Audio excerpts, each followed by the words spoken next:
تفسیر ضیاء القرآن جلد نمبر 3 17واں پارہ۔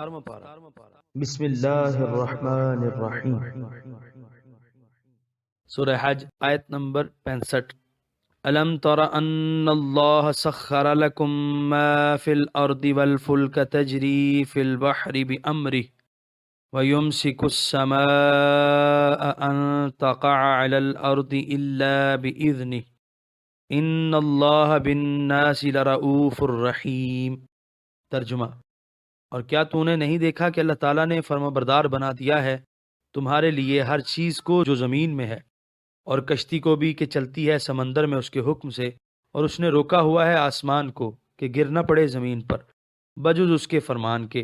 بے شک اللہ تعالیٰ لوگوں کے ساتھ بڑی مہربانی فرمانے والا، ہمیشہ رحم کرنے والا ہے۔ سورہ حج آیت نمبر 65 کی تفسیر۔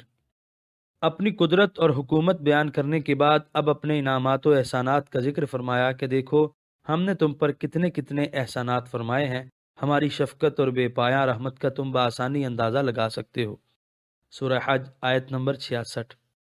وَهُوَ الَّذِي أَحْيَاكُمْ ثُمَّ يُمِيتُكُمْ ثُمَّ يُحْيِيكُمْ إِنَّ الْإِنسَانَ لَكَفُورٌ۔ ترجمہ: اور وہی ہے جس نے تمہیں زندگی دی، پھر مارے گا تمہیں، پھر زندہ کرے گا تمہیں، بے شک انسان بڑا ناشکرا ہے۔ سورہ حج آیت نمبر 66 کے پہلے حصے کی تفسیر۔ اگر یہ سب کچھ ہوتا، گلشن عالم کی یہ ساری رونقیں ہوتیں، لیکن تمہیں پیدا نہ کیا جاتا تو تم ان سے کیسے لطف اندوز ہو سکتے؟ تم پر اس نے مزید کرم فرمایا کہ تمہیں زندگی کی نعمت مرحمت فرمائی تاکہ تم ان گوناگوں احسانات سے مستفیض ہو سکو، لیکن یہ زندگی جس کی دل آویزیوں نے تمہیں مخمور کر دیا ہے فانی ہے۔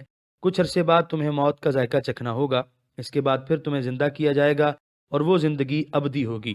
عقل مند وہ شخص ہوا کرتا ہے جو دور اندیش ہو، اپنے مستقبل کو درخشاں بنانے کے لیے کوشاں ہو، جو امروز کے ہنگاموں میں ایسا کھو جائے کہ فردا کا اسے ہوش ہی نہ رہے، اسے کوئی دانا نہیں کہتا۔ سورہ حج آیت نمبر 66 کے بقیہ حصے کی تفسیر۔ بے شک انسان بڑا ناشکرا ہے۔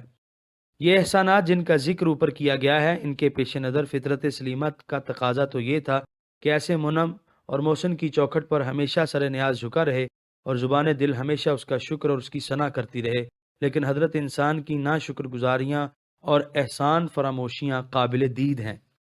سورہ حج آیت نمبر 67۔ لِكُلِّ أُمَّةٍ جَعَلْنَا مَنسَكًا هُمْ نَاسِكُوهُ فَلَا يُنَازِعُنَّكَ فِي الْأَمْرِ وَادْعُ إِلَىٰ رَبِّكَ إِنَّكَ لَعَلَىٰ هُدًى مُسْتَقِيمٍ۔ ترجمہ: ہر امت کے لیے ہم نے مقرر کر دیا ہے عبادت کا طریقہ، جس کے مطابق وہ عبادت کرتے ہیں، تو انہیں چاہیے کہ وہ نہ جھگڑا کریں آپ سے اس معاملے میں، آپ بلاتے رہیے انہیں اپنے رب کی طرف۔ اے محبوب، آپ بے شک سیدھی راہ پر گامزن ہیں۔ سورہ حج آیت نمبر 67 کی تفسیر۔ آج تک جو رسول بھی بھیجا گیا اسے اس کی قوم کے مخصوص حالات کے پیش نظر ایک نظام شریعت عطا کیا گیا۔ اپنی اسی حکیمانہ قدیم سنت کے مطابق آپ کو بھی شریعت کا ایک ایسا دستور عطا فرمایا جو عصر حاضر کی ضروریات کو پورا کر سکتا ہے، اور اسلام کے عالمی اور ابدی دین ہونے کے تقاضوں سے باحسن الوجوہ عہدہ برا ہو سکتا ہے۔ اس لیے کسی سمجھدار آدمی کو مناسب نہیں کہ احکام شریعت کے اختلاف کو وجہ نزاع بنا کر مخالفت کا طوفان برپا کرے۔ اے حبیب مکرم، آپ اپنا فرض ادا کرتے رہیے اور کسی کی فساد انگیزی کی پرواہ نہ کیجیے۔ کوئی مفسد اپنی غوغا آرائی سے آپ کو گزند نہیں پہنچا سکتا۔ سورہ حج آیت نمبر 68۔ وَإِن جَادَلُوكَ فَقُلِ اللَّهُ أَعْلَمُ بِمَا تَعْمَلُونَ۔ ترجمہ: اور اگر وہ پھر بھی آپ سے جھگڑا کریں تو آپ صرف اتنا فرما دیجئے کہ اللہ تعالیٰ خوب جانتا ہے جو تم کر رہے ہو۔ سورہ حج آیت نمبر 68 کی تفسیر۔ اگر اس کے باوجود بھی خام خواہ کوئی الجھتا ہے تو آپ اپنا قیمتی وقت اس کو خاموش کرنے میں صرف نہ فرمائیں، بلکہ اسے کہہ دیجئے کہ اللہ تعالیٰ تمہارے کرتوتوں سے خوب واقف ہے، قیامت کا دن آنے دو، وہ خود فیصلہ فرمائے گا اور دودھ کا دودھ اور پانی کا پانی ہو جائے گا۔ علامہ قرطبی لکھتے ہیں، اس آیت میں اللہ تعالیٰ نے اپنے بندوں کو بڑا عمدہ ادب سکھایا ہے کہ جو شخص محض تعصب اور جھگڑا کرنے کے شوق میں تم سے مناظرہ کرنا چاہے، اسے کوئی جواب نہ دو اور نہ اس کے ساتھ مناظرہ کرو۔ اس کی تمام غوغا آرائیوں کے جواب میں صرف یہ بات کہہ دو جو اللہ تعالیٰ نے اپنے محبوب مکرم کو سکھائی ہے۔ سورہ حج آیت نمبر 69۔ اللہ یحکم بینکم یوم القیامت فیما کنتم فیہ تختلفون۔ ترجمہ، اللہ تعالیٰ فیصلہ فرمائے گا تمہارے درمیان قیامت کے دن ان امور کے بارے میں جن میں تم اختلاف کرتے رہتے ہو۔ سورہ حج آیت نمبر 70۔ الم تعلم ان اللہ یعلم ما فی السماء والارض ان ذلک فی کتاب ان ذلک علی اللہ یسیر۔ ترجمہ، کیا آپ نہیں جانتے کہ اللہ تعالیٰ جانتا ہے جو کچھ آسمان اور زمین میں ہے، یہ سب کچھ ایک کتاب میں لکھا ہوا ہے۔ بے شک بلندی اور پستی کی ہر چیز کو جان لینا اللہ تعالیٰ پر آسان ہے۔ سورہ حج آیت نمبر 70 کی تفسیر۔ جب وہ سب کچھ جانتا ہے تو ان معاندین کے احوال اور بدنیتی اس سے کیسے مخفی رہ سکتی ہے؟ سورہ حج آیت نمبر 71۔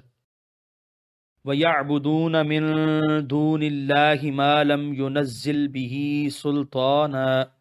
سُلْطَانًا وَمَا لَيْسَ لَهُم بِهِ عِلْمٌ وَمَا لِلظَّالِمِينَ مِن نَصِيرٍ۔ ترجمہ، اور وہ پوچھتے ہیں اللہ تعالیٰ کے سوا ان کو نہیں اتاری جن کے متعلق اللہ تعالیٰ نے کوئی سند، اور انہیں خود بھی ان کے بارے میں کوئی علم نہیں، اور نہیں ہوگا ظلم و ستم کرنے والوں کا کوئی مددگار۔ سورہ حج آیت نمبر 71 کی تفسیر۔ کفار و مشرکین جن بتوں کو اپنا خدا مانتے ہیں اور ان کی پوجا کیا کرتے ہیں، اس کے لیے ان کے پاس نہ کوئی دلیل ہے اور نہ کوئی عقلی و نقلی دلیل ہے، پھر ایسے ظالموں اور جفاکاروں کی کون مدد کر سکتا ہے؟ سورہ حج آیت نمبر 72۔ وَإِذَا تُتْلَى عَلَيْهِمْ آيَاتُنَا بَيِّنَاتٍ تعرف في وجوه الذين كفروا المنكر يكادون يسطون بالذين يتلون عليهم آياتنا قل أفأنبئكم بشر من ذلكم النار وعدها الله الذين كفروا وبئس المصير۔ ترجمہ، اور جب تلاوت کی جاتی ہیں ان کے سامنے ہماری آیتیں صاف صاف تو آپ پہچان لیتے ہیں کفار کے چہروں پر ناپسندیدگی کے آثار۔ یوں پتہ چلتا ہے کہ وہ عنقریب جھپٹ پڑیں گے ان لوگوں پر جو پڑھتے ہیں ان کے سامنے ہماری آیتیں۔ آپ فرمائیے، اے چین بجبی ہونے والو، کیا میں آگاہ کر دوں تمہیں اس سے بھی تکلیف دہ چیز پر؟ دوزخ کی آگ۔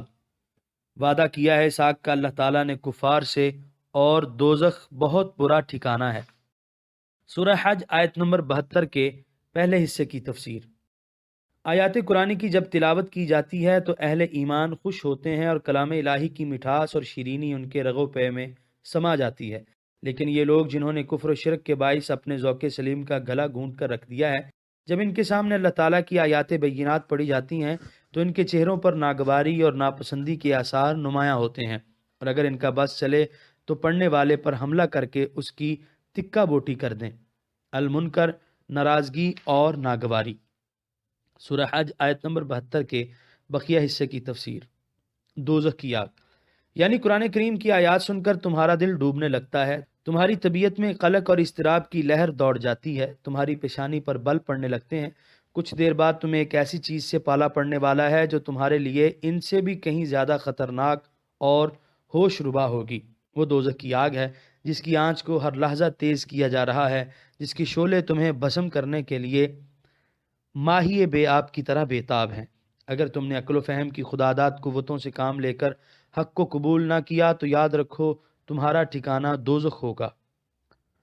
یہاں پر 17ویں پارے کا 16واں رکوع مکمل ہوا۔ قرآن کریم کے مفہوم کو واضح کرنے کی یہ فقیرانہ کوشش اگر آپ کو اچھی لگی ہو اور آپ ہماری حوصلہ افزائی کرنا چاہیں تو اس ویڈیو کو شیئر کر دیجئے، کیونکہ تبلیغ دین فرض ہے۔ ہم نے اپنے حصے کا چراغ روشن کیا، دعا ہے کہ آپ بھی اپنے حصے کا کریں۔